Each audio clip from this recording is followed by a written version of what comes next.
Bismillahirrahmanirrahim. Assalamualaikum warahmatullahi wabarakatuh. Alhamdulillah, alhamdulillahi rabbil alamin. Wassalatu wassalamu ala asrafil anbiya'i wal mursalin. Asyhadu an la ilaha illallah wahdahu la syarikalah al-malikul haqqul mubin. Wa asyhadu anna Muhammadan abduhu wa rasuluh shadiqul wa'dil amin. Allahumma sholli ala sayyidina Muhammad wa ala ali Muhammad amma ba'du. Para bini sepuh sesepuh ingkang hanggung mestuti dhateng pepayane kautamen ingkang dahat kinabekten saha kinurmatan. Para pangemban pangbating praja satriyane nagari kang pinangka pandam pandoming kawula dasih ingkang tansah tinulat ing samukawis sing reh saha sinuba ing pakurmatan. Para tamu kakung putri ingkang tansah winengko ing suka basuki. Kunjuk dhateng panjenenganipun Bapak Sukardi pinangka talanging basa Cundaka atur Bapak Karna sekalian Ibu Parti saking padukuhan Pakel Gardu Karang Pandan Karang Anyar ingkang satuhu kinurmatan.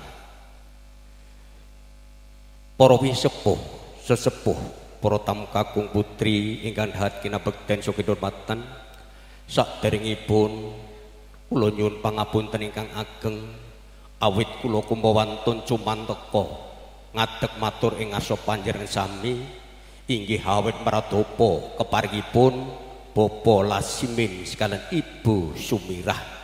Kula kepareng matur wonten ngarsa panjenengan sedaya.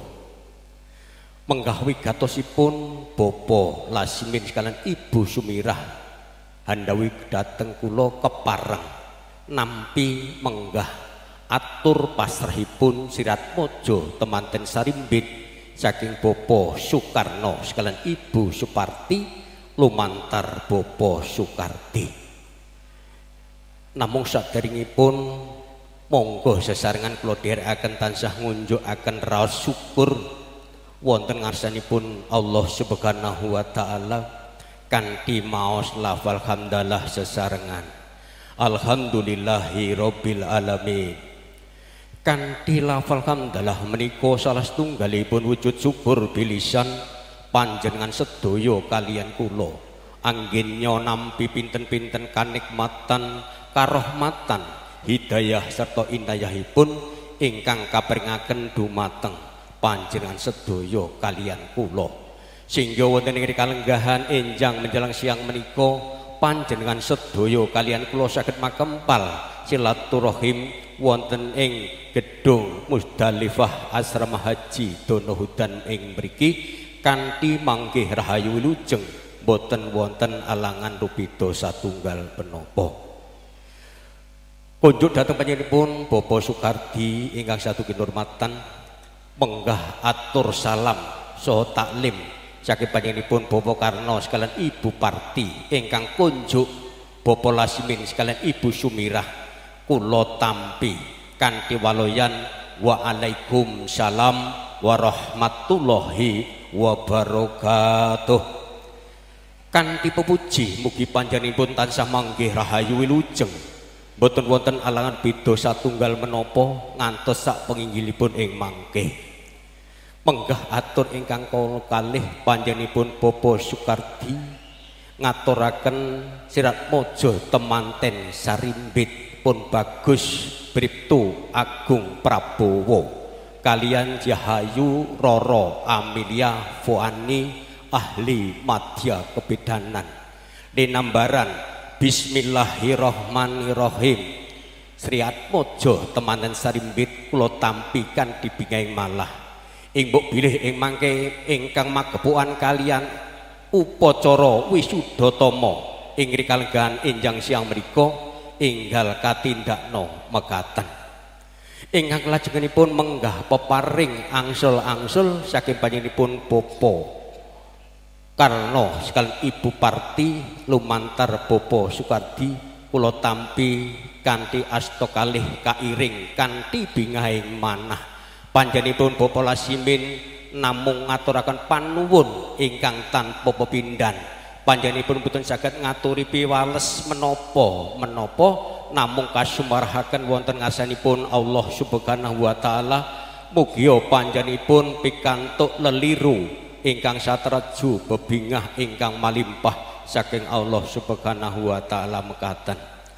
Menggah lajengipun dilancang seto ingkang pun paringaken dhateng panjenenganipun Bapa Lasimin kan Ibu Sumirah pinangka trandha tresnanipun para warga wonten ing Pakel, Gerdu, Karangpandan, Karanganyar.